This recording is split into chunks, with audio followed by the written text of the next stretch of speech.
नमस्कार मित्रों। कोरोना महामारी के चलते वैश्विक संकट न केवल भारत में बल्कि विश्व का संकट है। इसके चलते सरकार की योजना के अनुरूप डिजिटल क्लास शुरू किया गया है।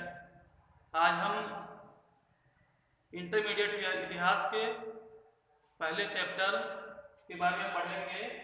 पहला चैप्टर है ईंट, मटकी तथा अस्थियां। ये हड़प्पा सभ्यता से संबंधित है। हड़प्पा सभ्यता के बारे में थोड़ा हम इंट्रोडक्शन देंगे आपको। हड़प्पा सभ्यता इतिहास की एक प्रमुख सभ्यताओं में से है, जिसके चलते हम तमाम बातों का अध्ययन करेंगे। इस सभ्यता से संबंधित तमाम टॉपिक के बारे में अध्ययन करेंगे और इस सभ्यता के प्रमुख देन, इसकी खोज के बारे में जानेंगे।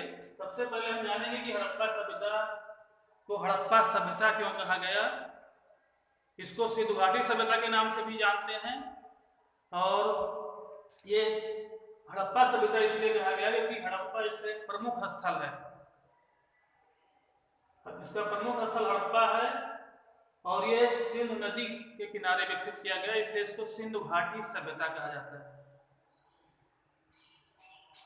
इस सभ्यता की प्रमुख देन है कि इस सभ्यता के द्वारा ही एक सुनियोजित नगर व्यवस्था की शुरुआत हुई, क्योंकि सभ्यताओं का मानव जीवन में बहुत ही महत्वपूर्ण स्थान है। सभ्यता के माध्यम से ही हम नई चीजों को सीखते हैं। मनुष्य का जीवन पहले पशुतुल्य था और आज इतना विकसित हो गया कि दूसरे ग्रहों पर भी रहने की योजना बना रहा है, दूसरे ग्रह तक भी पहुंच गया है। तो इसमें तमाम सारा परिवर्तन हुआ, उसी में से एक परिवर्तन है ये हड़प्पा सभ्यता।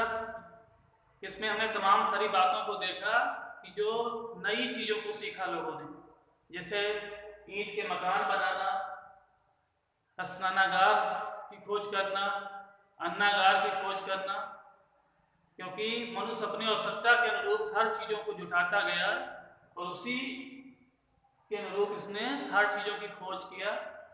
इस सभ्यता की खोज 1921-22 में हुई। हड़प्पा की खोज किया दयाराम साहनी ने, राय बहादुर दयाराम साहनी, और मोहनजोदड़ो की खोज राखाल दास त्रिपाठी ने किया, जिसके हेड थे सर जॉन मार्शल। इसमें इनका विशेष योगदान था। 1921-22 में इसकी खोज की गई। 1921 में हड़प्पा की और 22 में मोहनजोदड़ो की राखाल दास त्रिपाठी ने खोज किया। इस तरह से इसकी शुरुआत हुई और इस सभ्यता का कार्यकाल है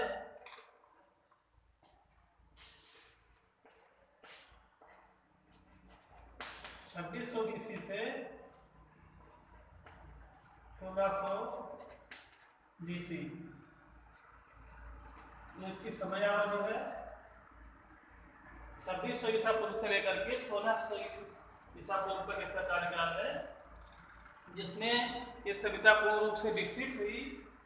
इसका प्रमुख स्थल है हड़प्पा, जहाँ से हमको तमाम सारी मुहरें प्राप्त हुई हैं। ये मुहर मिट्टी की बनी होती थी, सलखड़ी मिट्टी की, और इससे तमाम कलाकृति, देवताओं की आकृति, हर तरह के चीज़ों की जानकारी हुई थी। उस समय लोगों के पास कागज कलम नहीं था, ऐसे में मिट्टी के मुहरों पर ही लिखा पढ़ी का काम करते थे। तो उन मुहरों का इस सभ्यता की जानकारी में विशेष योगदान है। ये प्रमुख स्थल है हड़प्पा, यहाँ से मुहरें मिली हैं, मूर्तियां मिली हैं और तमाम ऐसे विशाल भवनों के अवशेष मिले हैं, जिसके आधार पर हम इस सभ्यता के बारे में जान सकते हैं कि वास्तव में इस सभ्यता का स्वरूप कैसा था। दूसरा स्थल जो है मोहनजोदड़ो, यहाँ से स्नानागार के अवशेष मिले हैं, अन्नागार के अवशेष मिले, और ये लोथल तीसरा प्रमुख स्थल है जो उसमें का प्रमुख व्यापारिक केंद्र था। यहाँ से व्यापार होता था। यहाँ से नौका का अवशेष मिला है, नौकाओं का, और मनका बनाने का कारखाना मिला है यहाँ से। इसके साथ साथ चौथा प्रमुख स्थल है कालीबंगा, जहाँ से अनाज के दाने मिले हैं और इससे पता चलता है कि उस समय के लोग अनाज का भंडारण करते थे और कृषि कार्य करते थे। तो ये था सिंधु सभ्यता के प्रमुख स्थलों के बारे में संक्षिप्त जानकारी, जिसमें हम जान सकते हैं कि इस सभ्यता के अंतर्गत में किस स्थल से क्या चीजें प्राप्त हुई। अब इसकी प्रमुख विशेषताओं के अंतर्गत हम सामाजिक जीवन, उस समय का सामाजिक स्वरूप कैसा था, समाज के लोग कैसे थे, क्या खाते थे, क्या पहनते थे, इसके बारे में जानेंगे। तो उसमें समाज में 3 तरह के वर्ग थे। उच्च वर्ग या विद्वान वर्ग था, दूसरा वर्ग मध्यम वर्ग था जिसमें वकील, डॉक्टर या व्यापारिक वर्ग के लोग थे, तीसरा वर्ग श्रमिकों का था। ये सामाजिक व्यवस्था थी, रहन सहन में उनके काफी असमानता थी, पहनावा में स्त्री और पुरुषों के वेशभूषा में काफी समानता थी। वह लोग आभूषण का प्रयोग करते थे, आभूषण पहनते थे, और साथ साथ इनके खान पान में भी काफी समानता होती थी। तो इसको सामाजिक जीवन के अंतर्गत पढ़ेंगे। धार्मिक जीवन में हम जानेंगे कि उस समय के लोग पूजा पाठ किस तरह से करते थे। तो तमाम मिट्टी के मोहर मिले हैं, स्त्रियों की मूर्ति मिली है, जिसके आधार पर हम जान सकते हैं कि उस समय के लोग पशुपति यानी शिव और मातृ देवी की पूजा करते थे। इसके अलावा वृक्ष, नदियों की भी पूजा करते थे। इसको हम जानेंगे धार्मिक जीवन के बारे में, उनके अंदर धर्म के प्रति क्या आस्था थी। तीसरा पॉइंट है आर्थिक व्यवस्था।